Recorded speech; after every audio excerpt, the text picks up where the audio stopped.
नमस्कार. ओंकार क्लासेसच्या सर्व विद्यार्थ्यांचे बायोलॉजीच्या या व्हिडिओमध्ये स्वागत आहे. आपण reproduction in lower and higher plants नावाचा 2 नंबरचा टॉपिक बघतोय. त्यामध्ये आपण फिमेल रिप्रोडक्टिव्ह सिस्टीमला सुरुवात केली होती. तर फिमेल रिप्रोडक्टिव्ह सिस्टीमची कंटिन्युटी कशी आहे बघा. फिमेल रिप्रोडक्टिव्ह सिस्टीममध्ये पहिल्यांदा डायग्रॅम आहे, त्याच्यानंतर आपण ओव्हरी स्टडी केल्या. ओव्हरी स्टडी केल्यानंतर मी कालही तुम्हाला सांगितलं होतं, डायरेक्ट आपल्याला सिस्टीम सांगत असताना फॅलोपियन ट्यूब किंवा ओव्हिडक्ट हा दुसरा पॉईंट आहे. त्या ओव्हिडक्टचे 3 पार्ट होतात, इन्फंडिब्युलम, ॲम्प्युला आणि इस्थमस.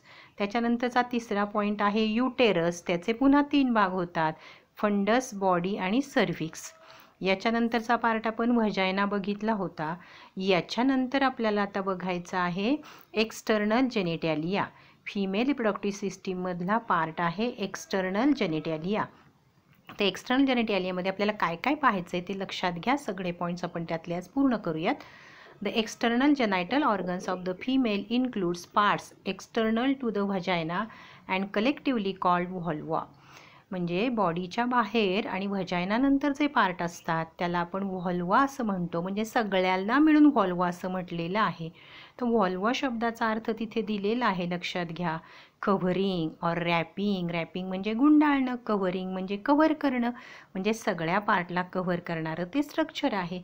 अजून एक त्याचं नाव तिथं दिले बघा, पुडिंडम. पुडिंडम असं नाव आहे. दे इन्क्लूड, त्याच्यात कुठले कुठले पार्ट येतात. पहिला येतो व्हेस्टिब्यूल. आता 1 बाय 1 आपल्याला सगळे पाहायचे आहेत. कशाला व्हेस्टिब्यूल म्हणायचं.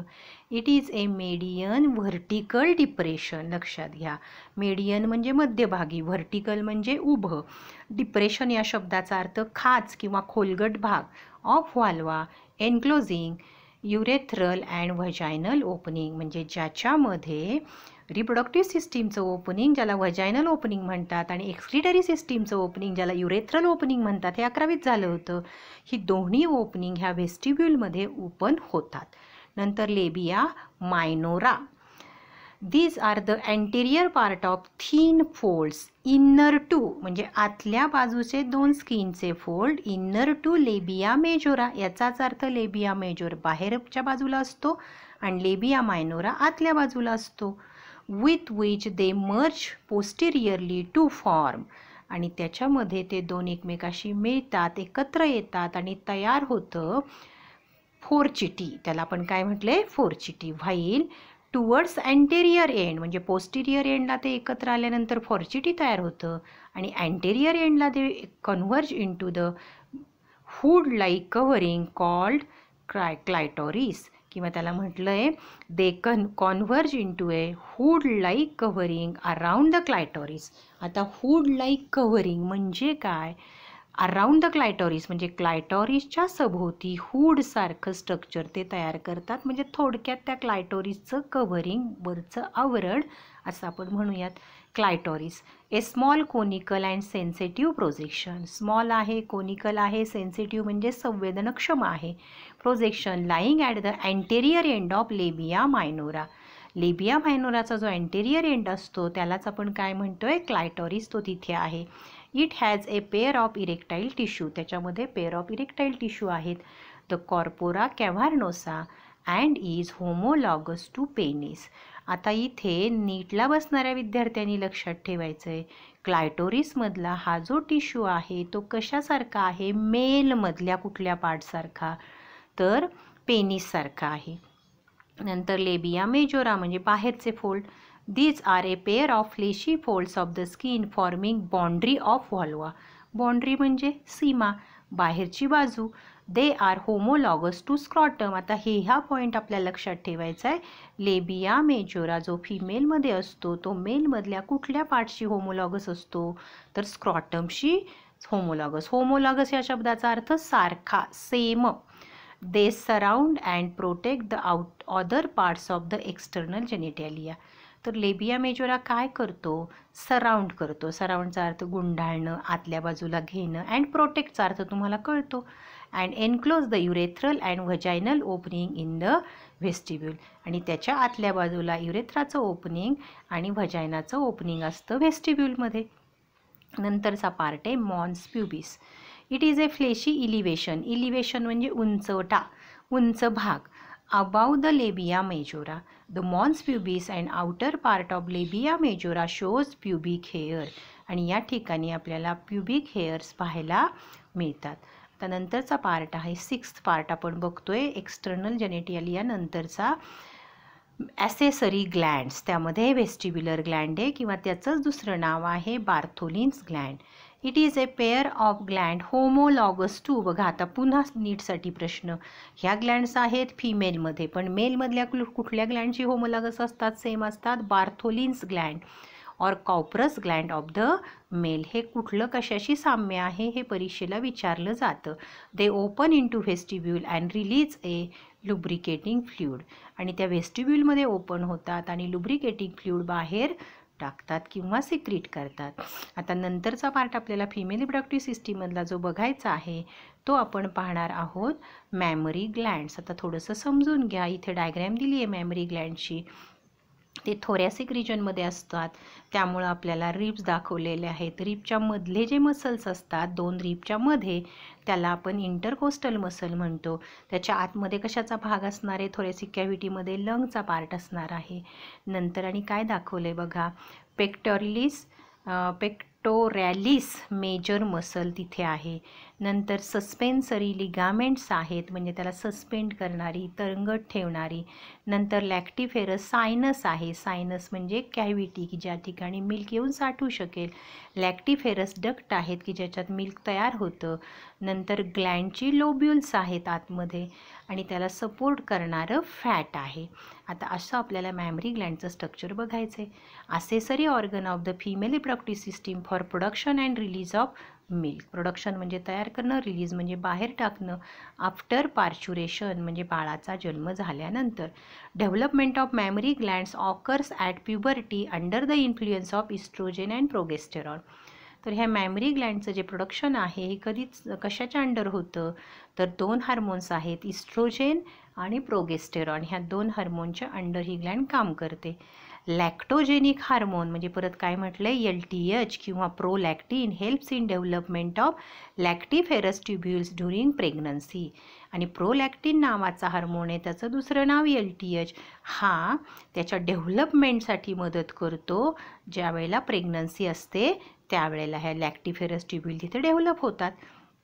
The Mammary glands are pair of rounded structure present in the subcutaneous tissue of anterior thorax in pectoral region from 2nd to 6th rib. म्हणजे thoracic regionमध्ये पर्टिक्युलर 2nd rib पासून 6th rib पर्यंत त्याची पोझिशन असते, जागा असते.